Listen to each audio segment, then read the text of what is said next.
ஹாய்ங்க. இது நேத்திக்கு போட்ட வெள்ளருக்கு தாவரத்துடைய வளர்ச்சி பார்த்தோம் இல்லையா, அதனுடைய இரண்டாவது பகுதியாக தான் நம்ம இந்த வீடியோ பார்க்குறோம்.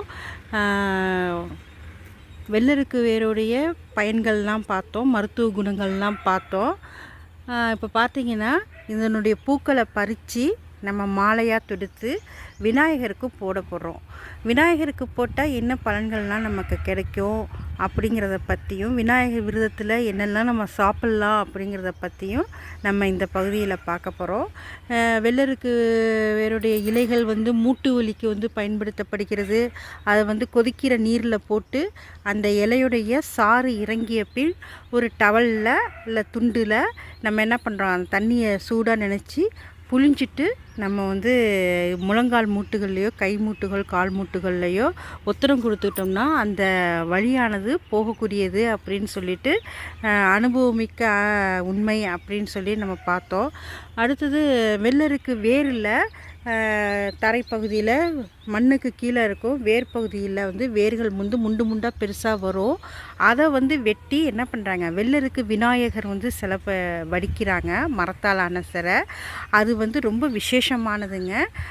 நம்மளுடைய வீட்டில் வச்சு வழிபடுறோம் அப்படின்னாக்கா திருமண தடை நீங்கும் அப்படின்னு சொல்கிறாங்க. கடன் தொல்லைகள் இதெல்லாம் நீங்கும் அப்படின்னு சொல்லக்கூடிய ஒரு விசேஷமான வெள்ளருக்கு விநாயகருடைய மகிமையாக இருக்குதுங்க. அடுத்தது பார்த்தோம்னாக்கா பூக்களும் பலன் தரக்கூடியதான். இந்த தாவரத்துக்கு தண்ணி ஊற்றினோம்னாக்கா கண் வலி இப்போ அதாவது கண் வலி இல்லை, கண் நோய்கள் தீரும் அப்படின்னு சொல்கிறாங்க. நான் கேள்விப்பட்டிருக்கிறேன். எங்கள் பாட்டியம்மாலாம் சொல்லுவாங்க. அதனால் நான் சொல்கிறேன். விரதத்துக்கு விநாயகருடைய விரதத்திற்கு உப்பு இல்லாமல் சாப்பிடணும்னு சொல்கிறீங்களே, என்ன சாப்பிடுவது அப்படின்னு ஒரு சிஸ்டர் கேட்டிருந்தாங்க. பார்த்தோம் அப்படின்னாக்கா நம்ம சாதம் சாப்பிடக்கூடாது. நைட்டு 11 மணிக்கு நிலவு பார்த்து தான் நம்ம சாப்பிட்றோம். அப்படிங்கும்போது சாதம் சாப்பிட்டாக்கா சிலர் சாதமும் சாப்பிட்றாங்க. அது உப்பு இல்லாமல் சாம்பார் சைட் டிஷ் வச்சுக்கிறது எல்லாமே எதுவுமே உப்பு இல்லாமல் சாப்பிட்ணும். மறந்துட்டு சுல்லுன்னு சாப்பிட்ணுன்னு ஊறுகாய் வச்சுக்கிட்டு சாப்பிட்டோம் அப்படின்னாக்கா அந்த விரதம் கெட்டு போயிடுங்க. அதனுடைய பலன் நமக்கு கிடைக்காது.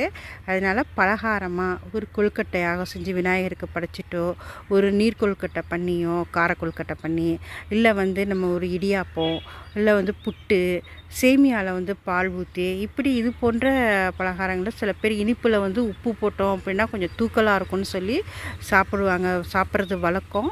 ஆனால் இந்த விரதத்தை பொறுத்த வரைக்கும் உப்பு இல்லாமல் சாப்பிட்ணுங்க.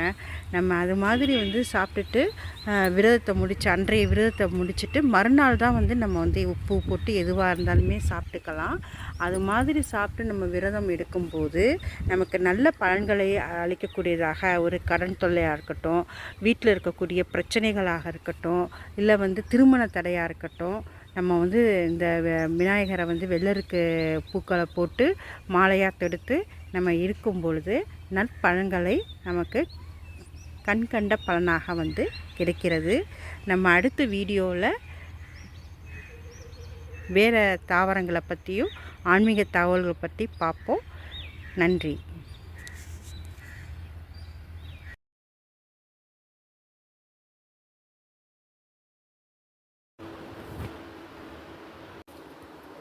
நம்முடைய சிஸ்டர் சங்கடகர சதுர்த்தின்னு சொல்லிட்டு விநாயகருடைய படம் உருவம் வரைந்து கோலம் வச்சுருக்குறாங்க. அழகாக இருக்குதுல்ல. நம்ம இப்போ எருக்கம்பூ மாலையை விநாயகர் ஃபோட்டோவுக்கு மஞ்சள் குங்குமம்லாம் வைத்து அந்த பூ மாலையை சூட்டிட்டோம். ரொம்ப அழகாக இருக்குதுல்ல. நாமளும் நல்லா விநாயகரை பார்த்து பிரார்த்தனை பண்ணிப்போம்.